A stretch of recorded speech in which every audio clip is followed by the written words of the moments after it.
দেখুন, আমি আমি আপনাদের একটা কথা বলি যে একটা দেশ যদি ধরেন আপনি আপনার দেশে অর্থনৈতিক দিক দিয়ে অনেক শক্তিশালী, আপনি কি একটা পার্ট দিয়ে কখনো শক্তিশালী হতে পারবেন?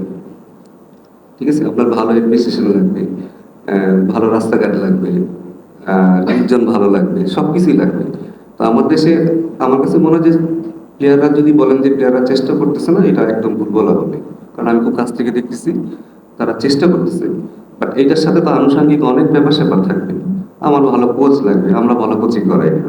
ঠিক আছে, আমরা গ্রাস লোক থেকে আমরা ভালো কোচিং করাই না, আমার ভালো মার দিতে পারেন। আপনি যদি বলেন যারা পাকিস্তানে গেছেন তারা তো দেখছেন আপনার যে একটা সিম্পল একটা একাডেমিক গ্রাউন্ডে তাদের কি ফ্যাসিলিটি আছে। আমাদের সেরকম ফ্যাসিলিটি সব একটা দেশের ক্রিকেট, বা ইভেন আপনারাও যদি ধরেন ভালো লেখা না লেখেন, ওইটাও বোঝা যায় যে আসলে আমাদের মানটা কিরকম।